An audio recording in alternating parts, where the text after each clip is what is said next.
Hi, hope uko poa na mwaka 2026 umeendelea kuwa poa sana kwako. Sasa niko na Araskai hapa, tunazungumza naye. Ujue ni mmoja ya watu ambao mwaka 2025 alisikiliza album 100.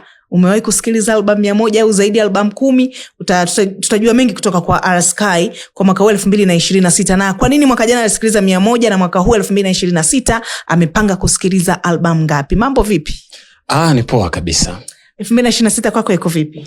2026 kwangu imeanza kwa kishindo na uwekezaji. Kishindo cha wakoma. Kabisa. Asante sana. Mwaka 2025 ulisikiliza album 100. Kwa nini ulianza kusikiliza album? Napenda kusikiliza album kwa sababu nimekuwa kwenye idara ya muziki. Kwa mara nyingi huwa natamani kujua vitu vipya ambavyo vinakuwa kwenye album, na album huwa zinakuwa zinaelezea maisha ya watu kwa ujumla. Kwa hiyo napenda kufuatilia watu wanapitia nini hasa kwenye harakati za maisha. Ni album gani ulikuwa unaziangalia sana, za kibongo au mchanganyiko? Hapana, ni duniani. Kibongo bongo sijasikiliza sana album, nimesikiliza album nyingi ambazo zimetoka mataifa ya wenzetu. Okay, 2026 umepanga kusikiliza albamu ngapi baada ya zile 100 za mwaka jana?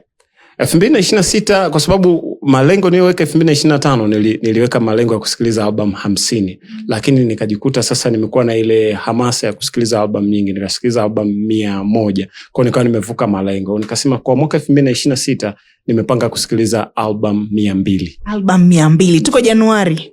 Leo ni tarehe 20. Tuko Januari, umeshasikiliza album ngapi? Mpaka sasa nimesikiliza album 16. Wow. Album 16 kwa mwaka 2026 na ambazo zote zimetoka mwaka huu.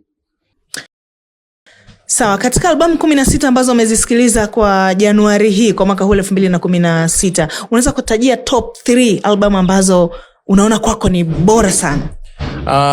Top 3 ambazo ni bora kwangu, ya kwanza ni kutoka inaitwa Before I Forget. Ni miongoni mwa album bora za R&B ambazo nimezisikiliza kwa mwezi huu Januari, na ukiangalia mwezi Januari nimesikiliza sana album nyingi ambazo ni za R&B. Kwa hiyo kwangu ni bora. Lakini ya pili ni Laket kutoka kwa Madison Beer.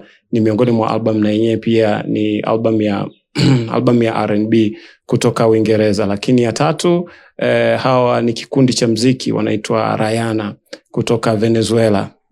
Ni miongoni mwa album bora ambazo nimezipenda kutoka kwao kwa mwaka huu, mwezi huu Januari, ambazo nimezisikiliza. Kwa hizo ni zangu pendwa. Asante sana. Kwa yule ambaye anatamani kusikiliza albamu afanye nini? Kwanza awe na mahaba ya muziki, kupenda kusikiliza muziki, kwa sababu muziki ni utamaduni, umebeba vitu vingi na mambo mengi ambayo tunakuwa tunayapitia yanakuwepo kwenye muziki. Kwa hiyo mtu anaweza kaelezea maisha yake ya mahusiano, au kaelezea harakati zake alikotoka mpaka alipofika. Kwa kuna vitu vingi ambavyo vimejificha kwenye muziki. Kwa watu awe na mahaba yeye mwenyewe ya kupenda kusikiliza muziki, ndio ataweza kusikiliza album. Shukran sana. Asante. Na hongera. Asante sana.